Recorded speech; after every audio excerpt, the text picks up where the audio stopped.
Welcome to the Hawkeye Sidekick podcast. And you're very welcome back to the Hawkeye Sidekick hurling podcast with your host Mark Kennedy, joined this week by Kieran Collins. Kieran, how are things? I'm good, Mark. Yourself? Great. All good now. I suppose this episode, Kieran, we'll look at Munster Senior Hurling Championship game down in Cork last weekend. Cork and Tipperary played an absolute classic. We'll also look at round 3 of the Leinster Senior Hurling Championship and also look at Joe McDonagh Cup as well. Round 4 in the books, leading to an exciting round 5.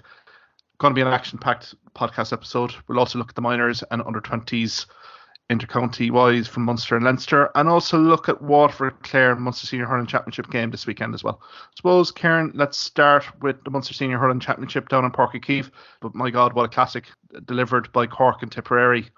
Sun-kissed Pairc Ui Chaoimh. I suppose your thoughts? Absolutely, Mark. Yeah, it was a game we were all waiting for. I think there was a couple of naysayers and a couple of weeks leading into the championship where they were saying that there wasn't enough goals, and I think the last 2 games Tipperary have been involved in, there was 8 goals. The first there were 6 here.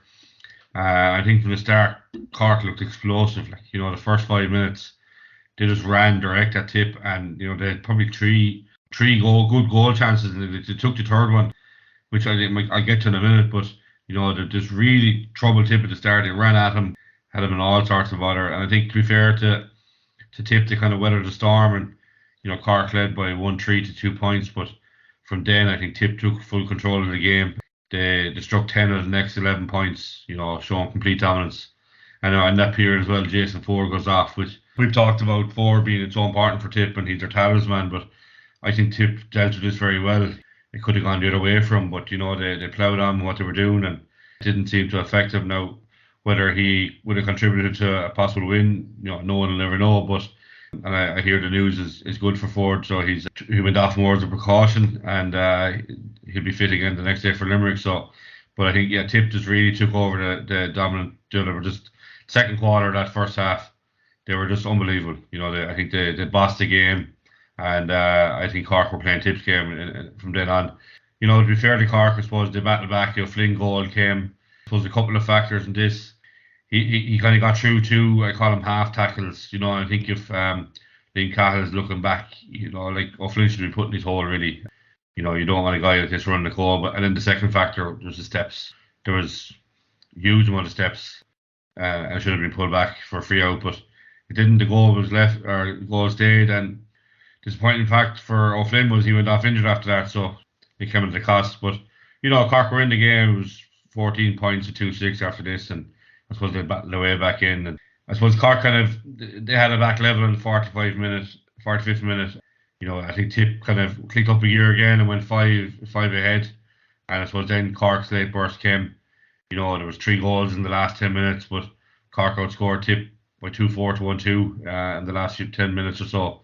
A classic, really. It'll go down as it was an unbelievable game from end to end. If you're looking at it, while there are lots of positives, there'll be probably negatives too for both managers. I think for Cork, letting Tipp being so dominant in that second quarter would be a huge worry. I think they started so strong, but then they just went out again completely.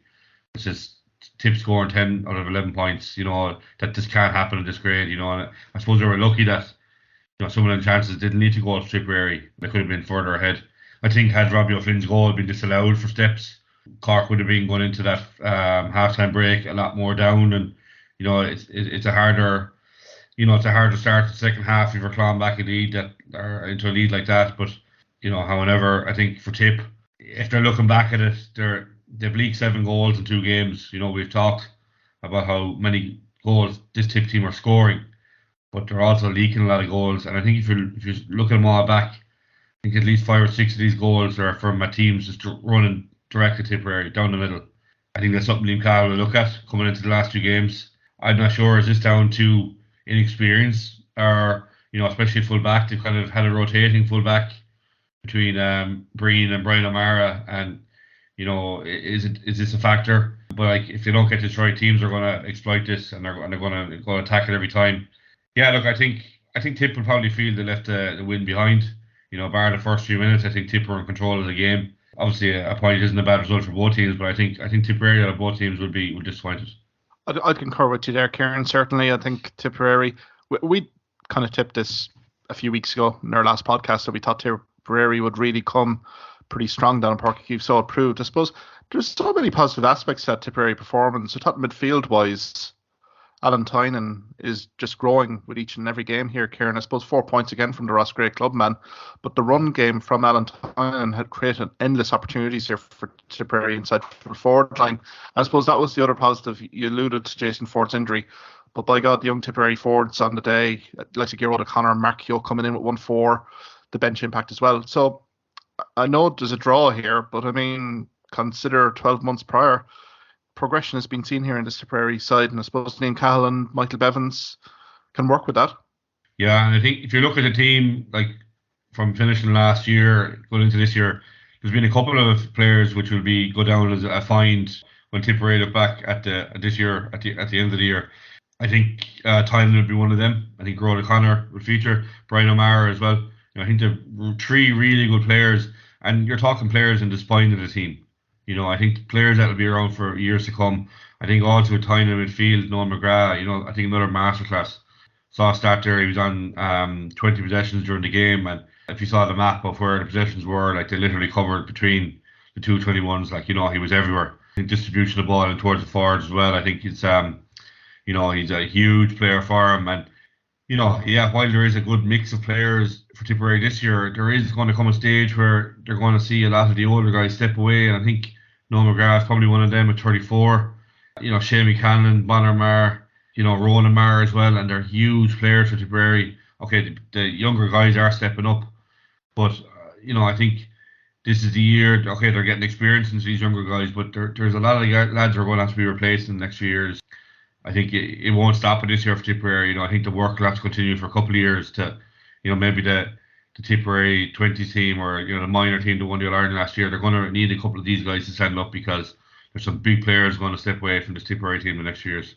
Noel McGrath, as you said, was absolutely phenomenal during the contest.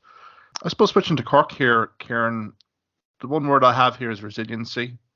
I suppose they did have a good start, the 3 goal chances, but obviously they had their struggles, particularly in that middle third with Tipperary, particularly with Noel McGrath, the ability to switch play up and create those attacking opportunities inside. Pat Ryan has to be credited here, Kieran. Changes were required. Again, 1-5 coming off the bench, like Shane Kingston, Hayes, and also Conor Lehan as well.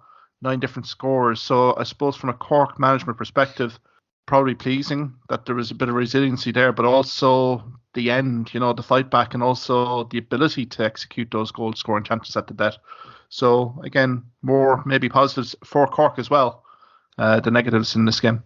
Yeah, I think what Pat Ryan has that some managements don't have, he has a huge, selection of players at his disposal. Okay, some of these players are very similar in type, like they're fast running players, but he has options. And I think if one guy isn't working out, there's someone on the bench as good to step in. And I think the one difference this Cork team this year so far, still early in the year, but compared to last year, is a bit of fight.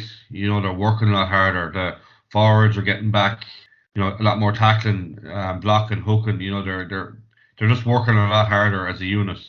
They are still a little bit reliant. They still need, I think, Horgan in there. They still need Shamie Harnedy, big player guys that these young guys have to develop into. I think there's a little bit more to do, but definitely the work rate, and I suppose as you mentioned there, the resilience, like they never give up. As I said earlier, like Cork were playing Tipperary's game for a big part of that game, but they kept coming back.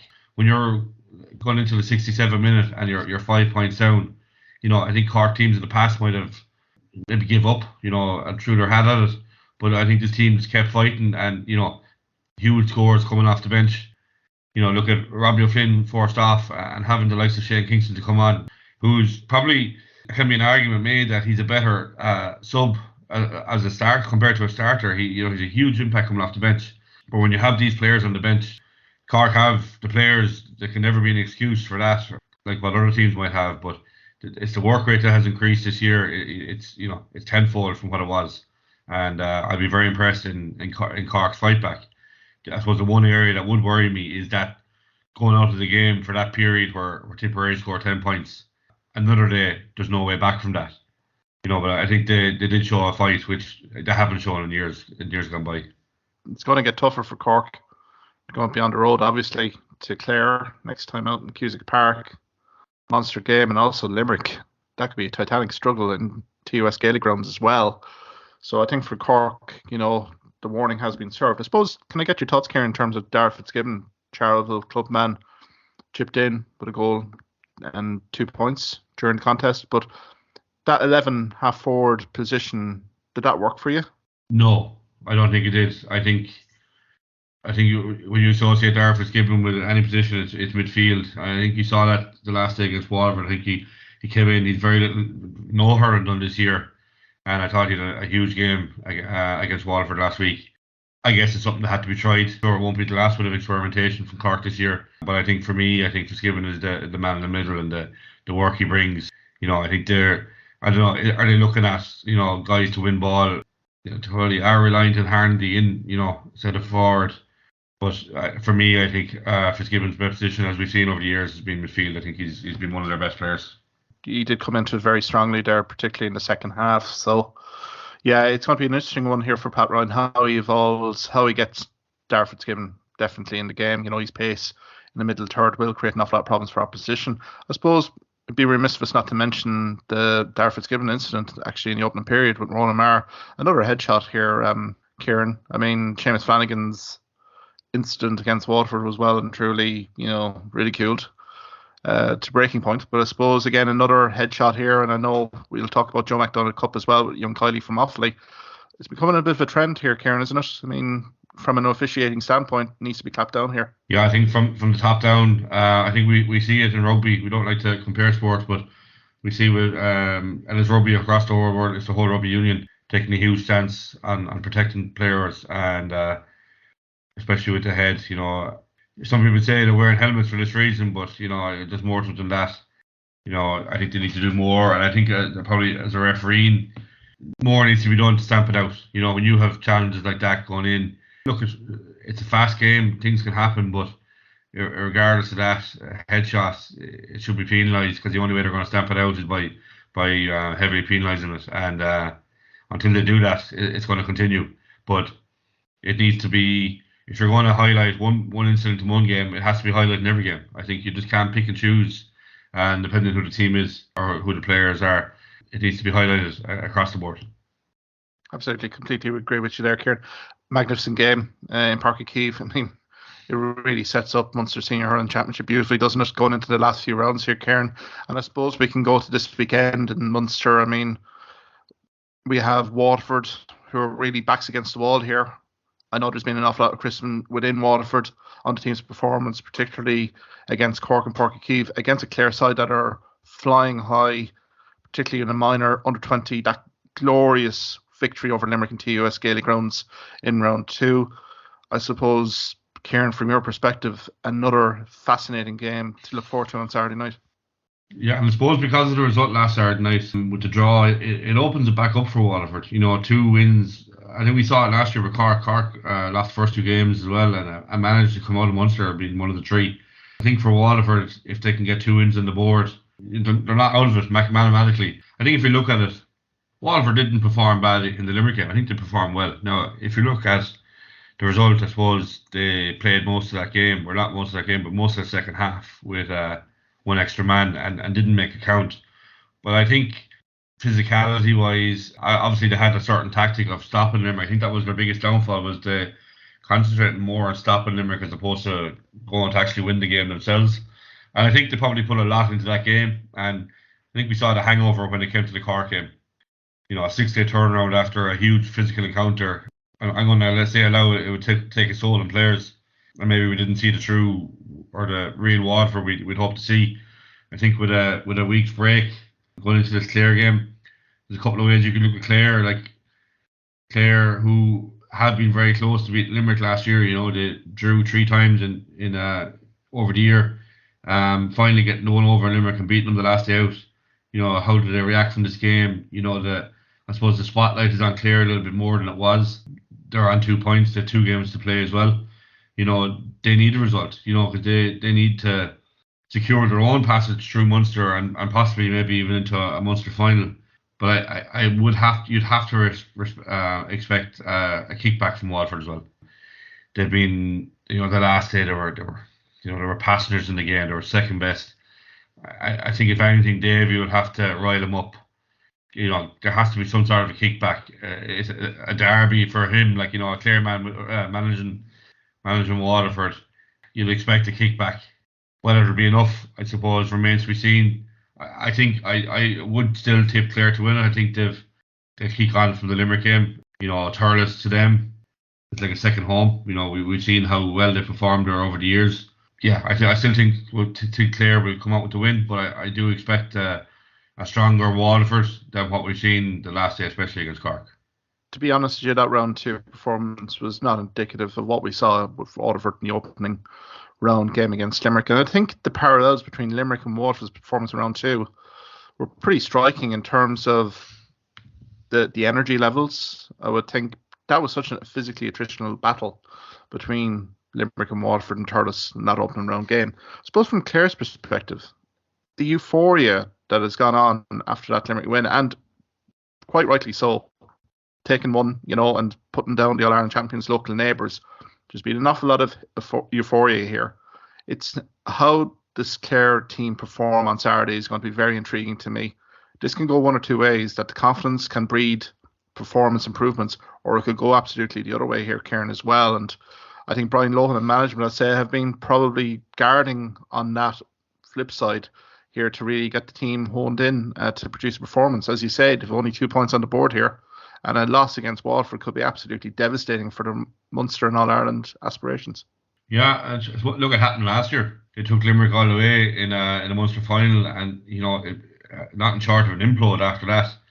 Barely getting over a Wexford team who I think Wexford will feel that they should have won that game.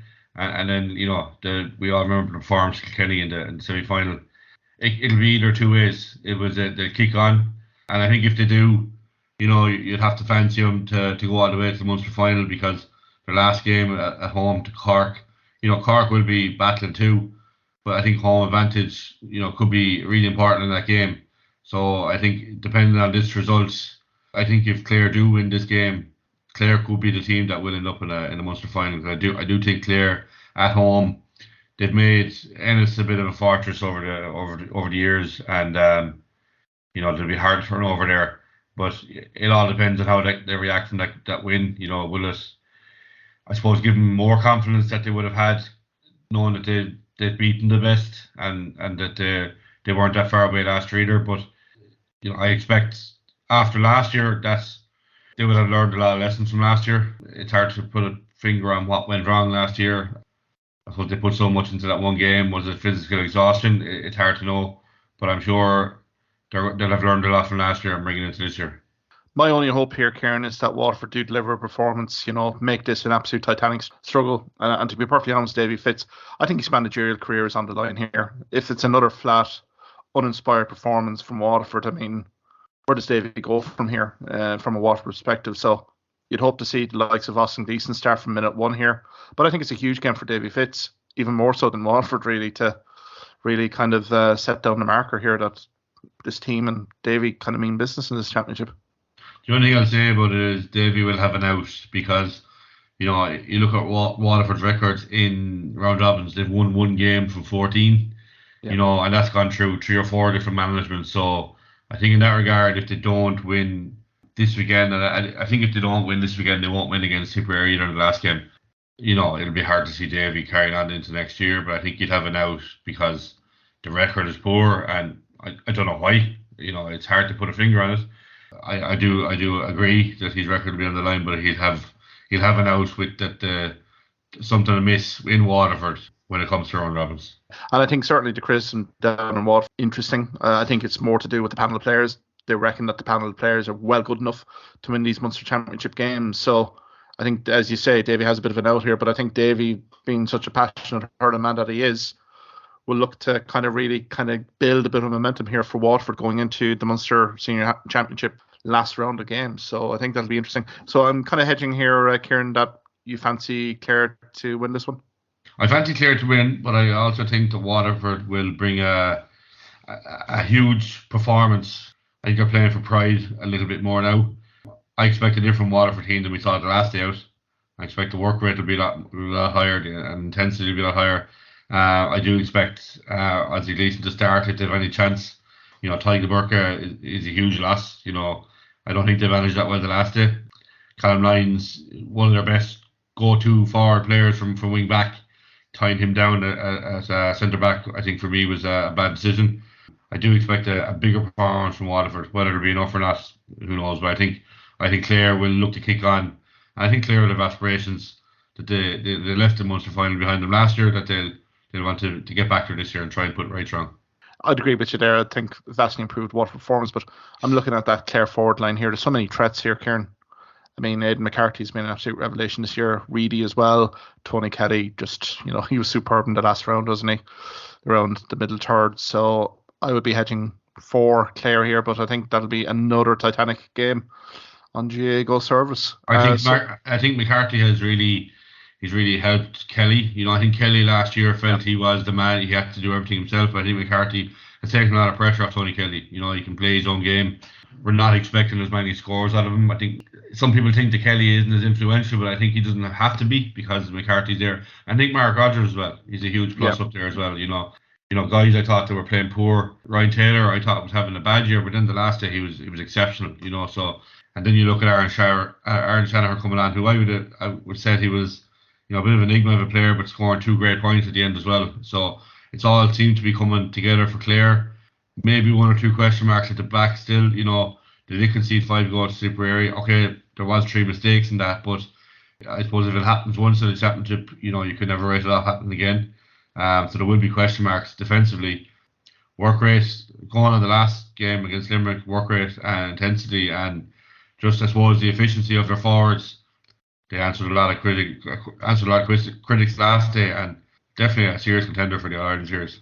Yeah, and I think they have to kind of really show that on Saturday night if they really want to be considered an absolute genuine Munster champion and also All-Ireland finalist and even Lee McCarthy winner.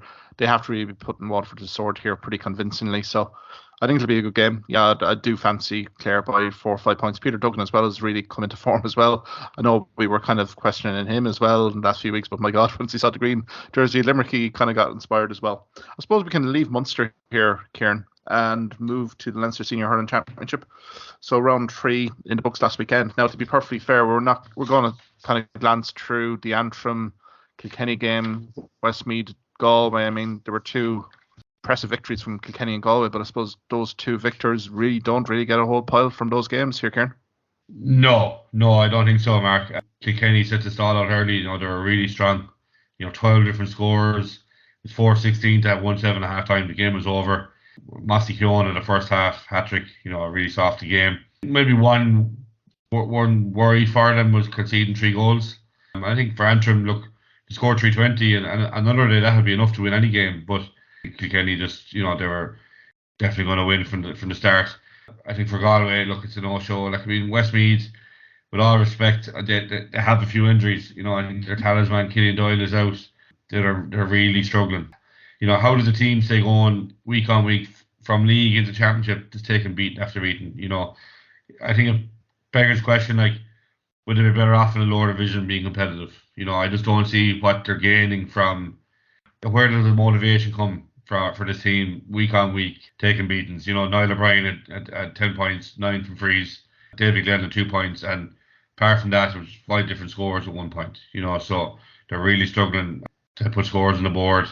They're playing top class opposition. I just question. I think would Westmeath be better off in a lower division, be more competitive? I just don't see what they're getting from the top team hurling, Division 1 hurling. How it's going to bring them on any further, I just fail to see it. I mean, particularly for Westmeath, if they had the full complement of players, at least you could give it a little bit of a rattle, and you might get the occasional Wexford draw in Mullingar last year. But my God, look at the injury list that they do have here, Kieran, and it's the group of players and Joe Fortune to, as you say, go week in, week out and really try to prepare as best they can, and getting absolutely thumped. There's no easy way to say it, but getting absolutely thumped in each game.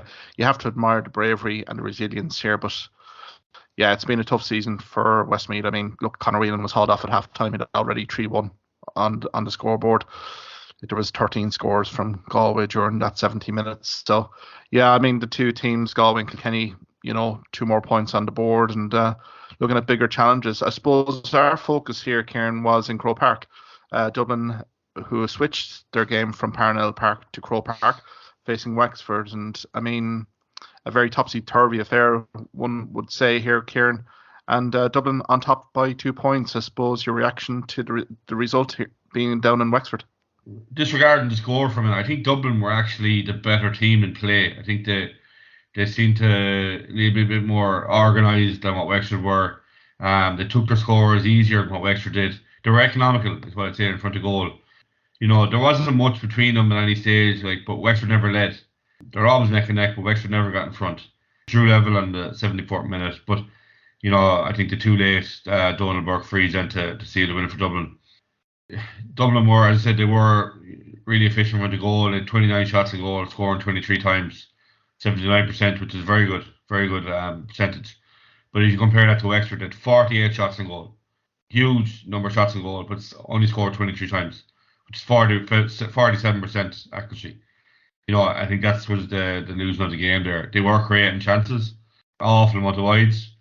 But I think if you look at the wides, I think a lot of them were, 11 of the 19 coming in the second half were from far out the field, 60, 70 yards out. I think Wexford struggled with this for the last few years, taking the wrong option, maybe working the ball one more pass, getting into close to the goal, into better shooting. I think that it's the decision making for me is what's letting them down.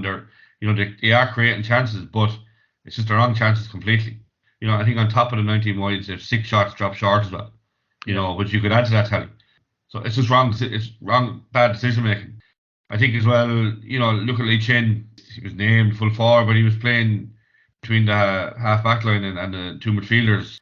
I think Chin needs to be close to the goal. I think we've named the Wexford threats over the weeks, and Lee Chin and Roy O'Connor, the 2 main men, and they just need to be in there. Need to be close to the goal. He can't be everywhere. And to be fair to Lee Chin, at times he was.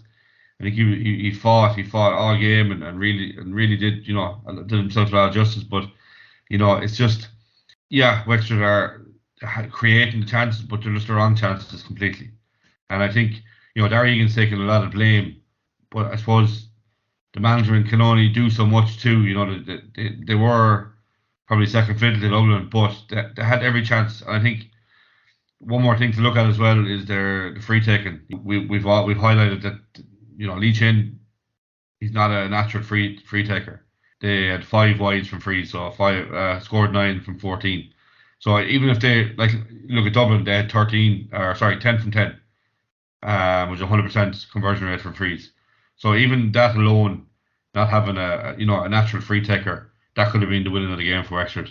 I think as well the goal, which is probably the I suppose the main difference between the teams, could have been dealt with better. I think James Lawler probably lacks a bit of experience in this grade. Should have come to it. It was a soft goal, really. I think it's probably a bit of regret looking back for Wexford that creating so many chances. I think it's just the nature of the wides. I think a lot of the it's where from out the field, and even some of the wides that weren't, they were close to the goal. They were scoreable, and I think that's what's frustrating more. I don't think it's the loss. I don't think it's towards the management, even though they are getting a bit of slack this week. But I think it's just the nature of the wides is what frustrates the team or the fans the most. Yeah, indeed. I think there's been a recurring trend there, as you said, for many a year. I suppose Darragh Egan's comments there post-game was kind of, look, we're creating the opportunities, but I would also counter here, Kieran, that last year there was some wide count issues as well. Thought maybe a little bit better coaching maybe on the training ground, really on those sort of situations should have been ironed out. You think of the likes of Rory O'Connor here inside, giving good quality ball inside, you would definitely be getting more of a shot proficiency rate there. But going back to Dublin here, Kieran, how good is Donald Burke? I think Donald Burke's one of the best hurlers in the country. Unbelievable striker of the ball. As we said there, 10 frees to score all 10. Every county needs one of these guys. I think he's one of a striker of the ball. I think he's their talisman. I think Donald Burke is probably one of the definitely top 5 or 6 hurlers in the country. Look, he's consistently delivering for the Dublin week in, week out. And I mean, for Micheál O'Donoghue, this is a massive result, given that they're now on 5 points after 3 games. Now, the schedule gets considerably tougher away to Kilkenny and UPMC, Nolan Park, like Kilkenny looking for that win straight off the bat to kind of qualify themselves to the Leinster final, and then they've Galway in Croke Park then to kind of finish things off. So, I mean, from a Dublin perspective, I thought it was a very workmanlike performance, likes of Crummy, Keane O'Sullivan as well. Yes, very workmanlike. And as you said, the shot efficiency rate was very good. But again, I think they realised themselves that better teams, if you're going to give that many amount of opportunities in a game, other good teams are going to basically punish them. So I think it'll be interesting watch here for Dublin to see what lessons they've learned in the league, particularly going down to Nolan Park to play Kilkenny next time round here, Kieran, to see is Dublin going to be considered a force here in Leinster for this year. Yeah, I think Chris O'Leary as well. I mean, that's that this mark midfield. Had a very good game. Yeah. Look, I think Dublin they were impressive. I thought they were the better team, even though Wexford had created a lot more chances. But I think when Dublin were on the ball, they got their scores easier. They made it look, they were more, I thought, well drilled than what Wexford were. But I think, look, bigger tests to come. I think Dublin might rue that losing the point in Antrim, that draw in Antrim. I think they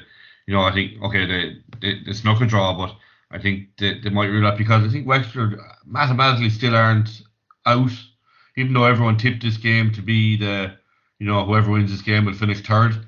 Wexford have Westmeath at home next weekend, and the last game they have Kilkenny at home. Now, historically, Wexford in the last few years haven't feared Kilkenny and have a good record over Kilkenny. So, albeit Dublin, I think have 5 points now and could finish the round robin on 5 points. I don't see Dublin beating either Kilkenny or Galway.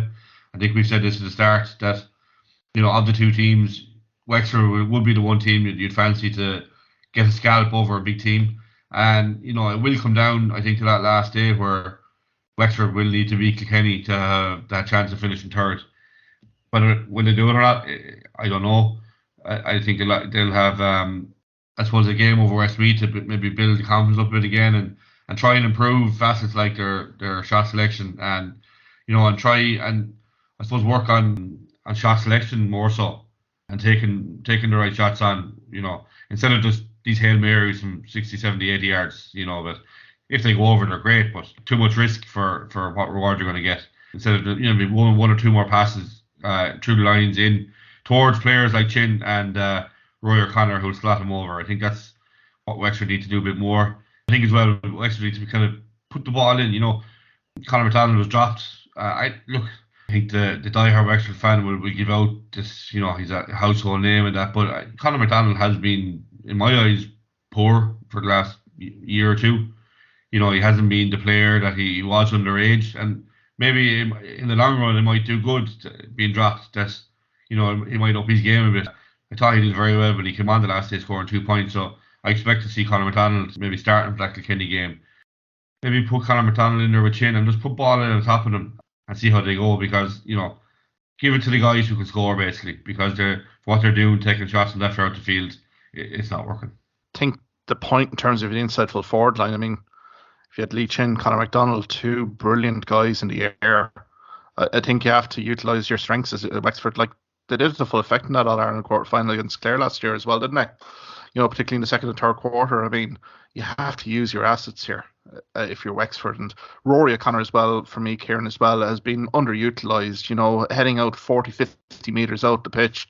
Rory O'Connor is more proficient when he's around the 21 metre line and really running at the defenders and cornerbacks. So I think for Darragh Egan and management, that Westmeath game may be coming at the right time here to kind of get the Conor McDonald's back in, the Rory O'Connors, really to kind of get maybe a bit of confidence going in terms of scoring stakes, because that Kilkenny game, as you say, is do or die for Wexford and probably for Darragh Egan as well and management that lost here, and you mightn't see Darragh Egan back with Wexford next season.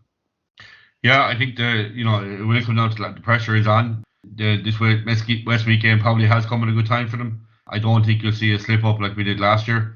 There'll be lots to work on. I'm sure they're working on a lot this week in training. I think they can use this game to put some of these into methods into perfection as well, try to perfect them, and it'll all be gung ho for the Kilkenny game last game, because that will be effectively a cup final. Yeah, you win, you're through. You lose, you're out. I think they definitely won't fear him. They definitely won't fear Kilkenny when it comes to that game. But there's a lot of improvements needed if they have any hope of beating Kilkenny.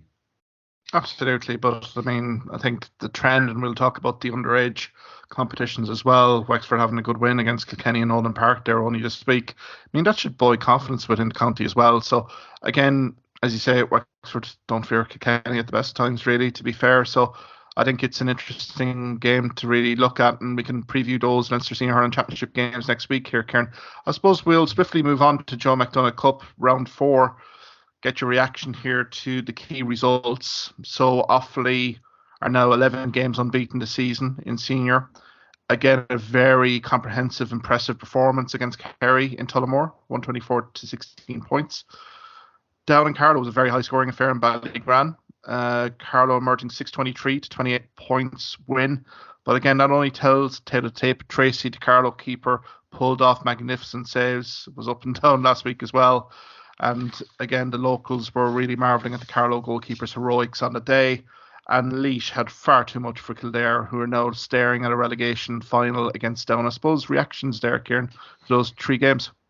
Yeah, I suppose starting with Offaly and Kerry, to be fair to Offaly, like they've had a good number of weeks on the road now, bar one break week there. And I think they'll use next weekend against Carlow to maybe switch things up a good bit and get some time into the players' legs, a bit of rest period into them, because they literally went from league into the championship, and they've had a tough few weeks in a row, but they've been really impressive. I think a lot of that comes from their defence. I think they're really, really organised defensively. I thought, looking at the game, it was probably a close first half. That wasn't much between them, but then the goal came, and I suppose that really was the separating of the teams. 45 minutes. I think Kerry were very wasteful at times, but I think the last quarter, Offaly just shut them down completely.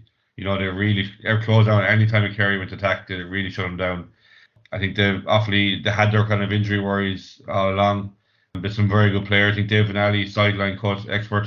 Then he gets one every game. Tal, who he's their talisman. They rely on him. 13 points again. Huge scores week on week. They're 70 minutes away from Lee McCarthy hurling, the first time since 2018. So they've so much to play for. One thing as well, I want to just make a kind of a remark on it. But Charlie Mitchell, Offaly get there, I think, as well. He could be playing in 2 finals, under 20s, and Joe McDonagh final are set for the one day. So he could make the 2 finals in the one day. Not sure how we'll work that one.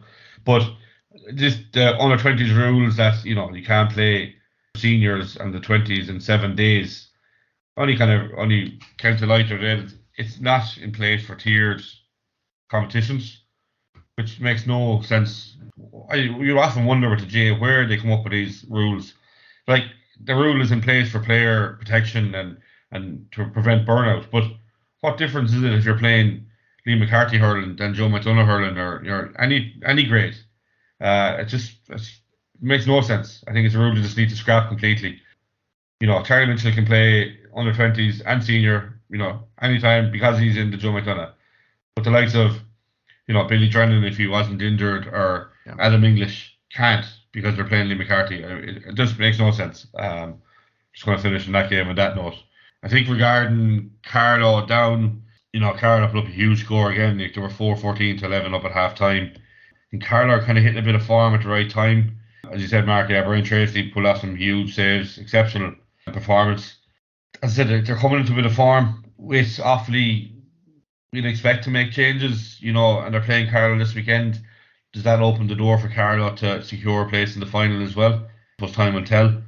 But looking at Down, I think they'll take some positives. It probably was a heavy beating, but they scored 28 points. McCricker with 10 points, 8 from frees, and then a young guy, Frin Turpin, with 5 points from play, so great return. And I think they'll take that positive going into the last game, which is a relegation battle really with Kildare. Kildare the last day only scored 11 points, and that's, you're looking at confidence. And while both teams are on a downward spiral, I think Kildare, from where they were at the start of the year, they were unbeaten in the league to literally just imploding completely in the Joe McDonagh Championship. It really is all to play for. I think Down will take the positive score and 28 points off Carlow into that game against Kildare. And I think, Kildare the last day, it's not getting any easier for them. 123 to 11 points. Like, slow start to the game. I think there was a lot of errors and handling. And I think in the first 20 minutes, there's only 1 point from play from both sides. So it tells you the nature of the game. Laois were 5 points to 2 ahead in 25 minutes. And there was a 10-minute spell before half time where Laois kind of turned it on and they went in 9 points up at the break. And that was the winning of the game and that sorted it out. But, I think Kildare and all sorts of other 6 points from play, 4 different scores. It's not good enough.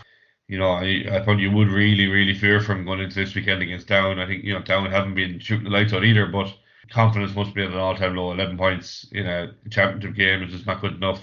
I think for Laois, they're in a hunt. The fate isn't in their own hands. I think it'll all depend on the result in the Offaly-Carlow game, but they are still in the hunt.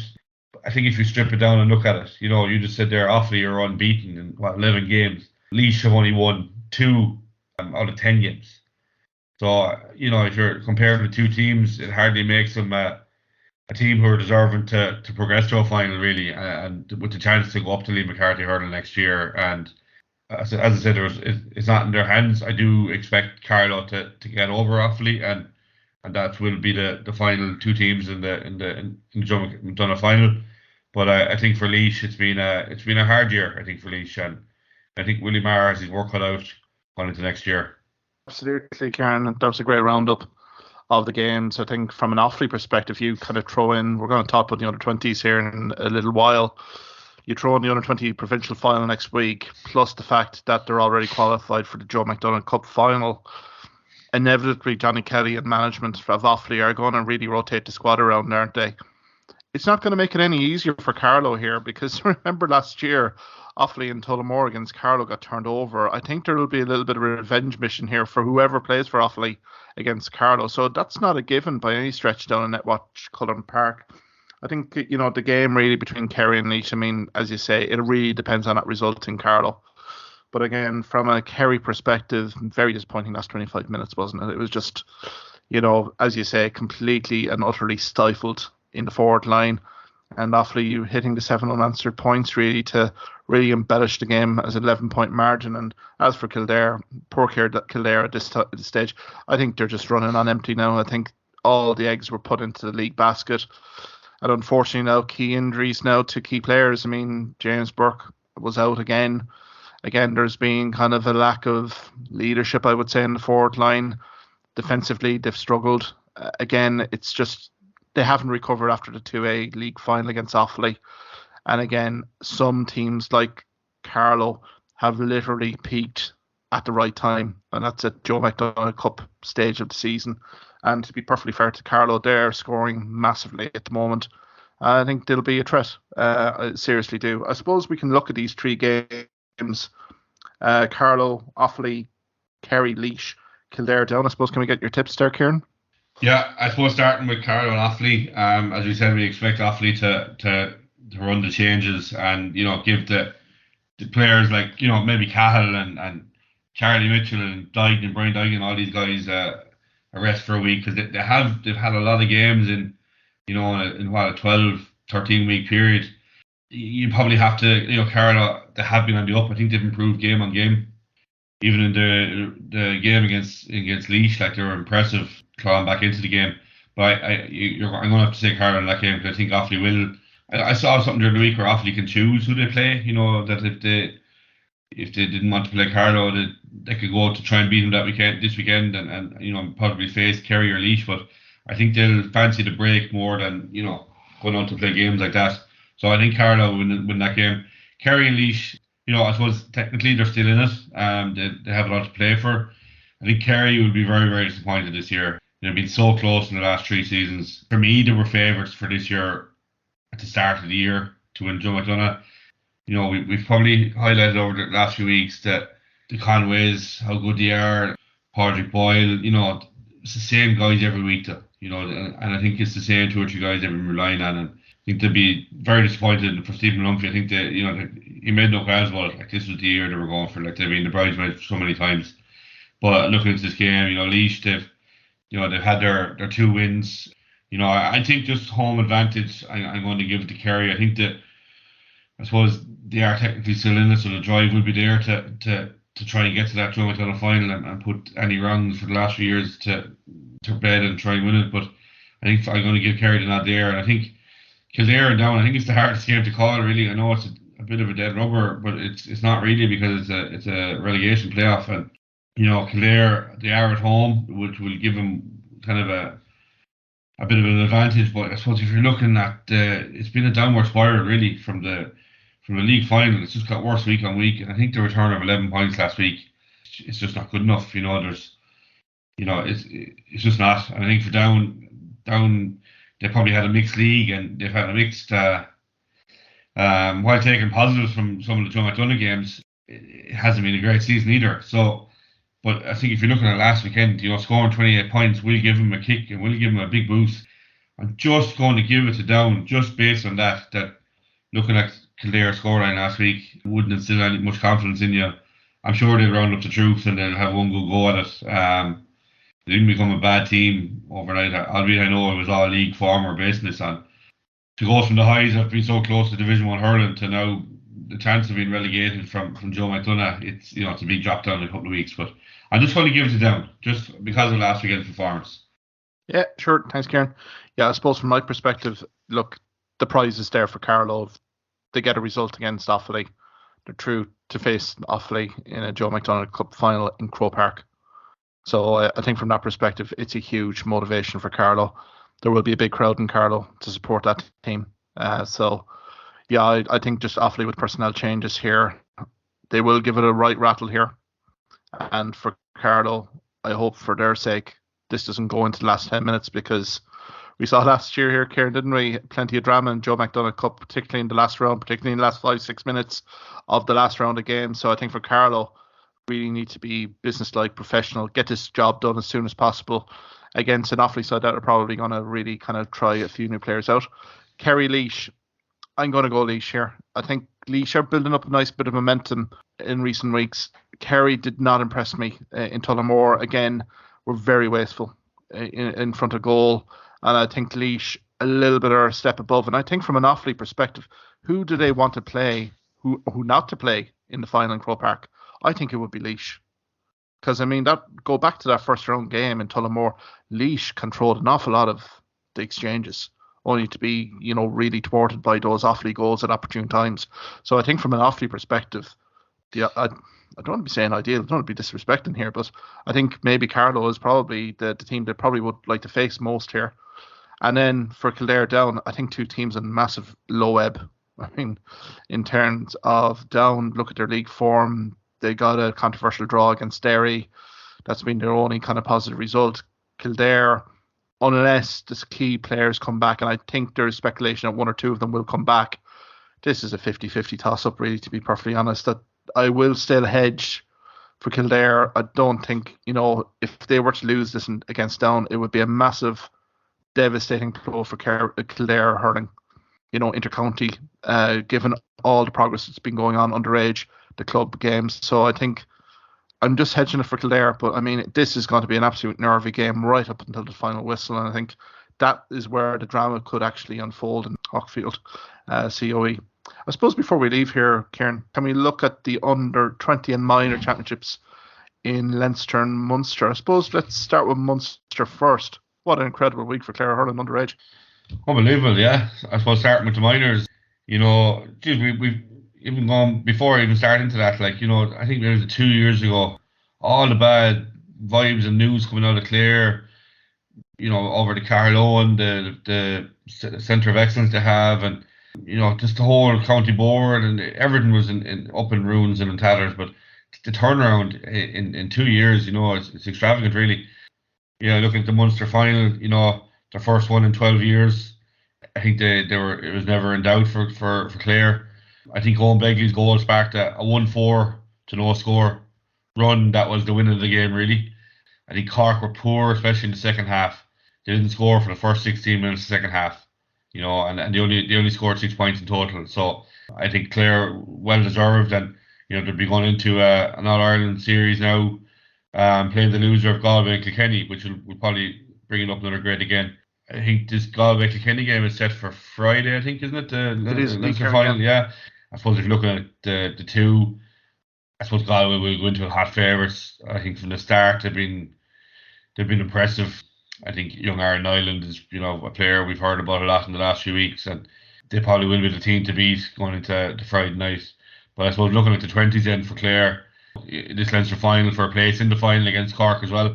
I suppose it was a tame game really up until the closing stages. The sides were level at the break. Clare, I suppose, were a little bit wasteful in the first half, did 9 wides to Tipperary's 2. Tipp did have a few goal chances, I suppose, that went to miss, and I don't think the weather conditions helped either. But I suppose when that Clare goal came in the 27-minute second half to go 4 ahead, and then I suppose the other late goal to compound the win, and I think it's been a huge week for Clare underage hurling to play Cork in the Munster final. I do think that Cork team, the 20 team, are very, very good. Probably would make Cork favourites for that game based on what we've seen so far this year. But it's a final at underage. Who knows what can happen? Either way, Clare have considered this underage year a very good year so far. And then I suppose to Leinster, I suppose we've tipped that I've talked on the minor final Friday night. I do think Galway come out there, but I suppose the two semi-finals are on last night. Wexford and Kilkenny, I suppose revenge for Wexford. I think last year there was only a puck of the ball between them in the Leinster final. I suppose they're getting a bit of revenge for that. Wexford started strong.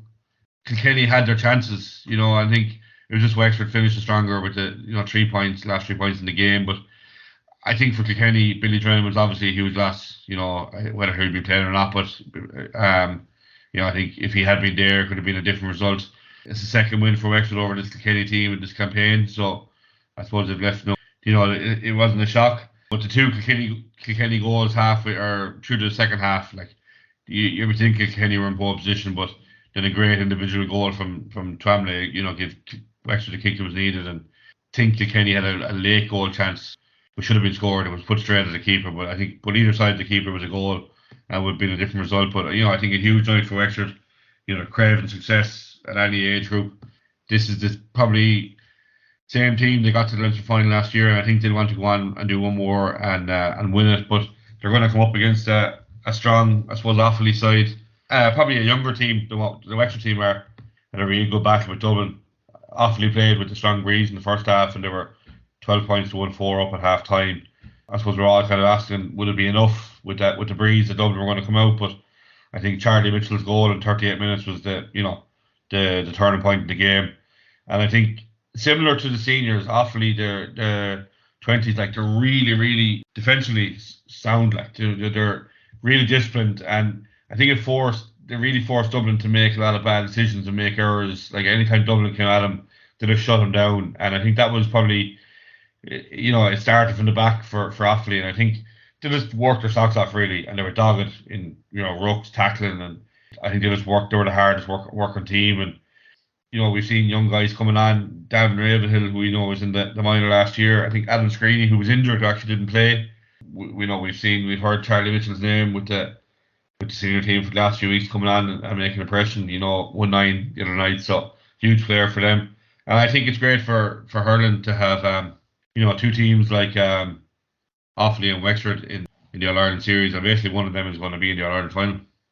The under-20 final, it's going to be a tonic for Leinster hurling, but I think hurling in general, just to see the emergence here again of Wexford underage, I think it's been long overdue, to be perfectly fair. And also Offaly, look, they're continuing the great work that they were in minors last season, so I mean you can see the underage talent coming through there, and you can see it with Charlie Mitchell as well being very prominent with the Offaly seniors this year. I think that'll be a huge game in the under-20s. But I suppose, look, I think the story for me is the Clare minors. When you consider 2021, Cork and Clare meeting and Cork winning by 40 points. Last season was an absolute transformation as well, by the way. I mean, penalty shootout away from winning a Munster minor title against Tipperary, who ultimately won the All-Ireland, getting to an All-Ireland semi-final, and then this year getting the job done in Munster and really in pole position, really to meet someone in the All-Ireland semi-final, getting to a final. So I think it's a wonderful story here for Clare, the GAA, County Board, and everyone involved, that the investment is being put in.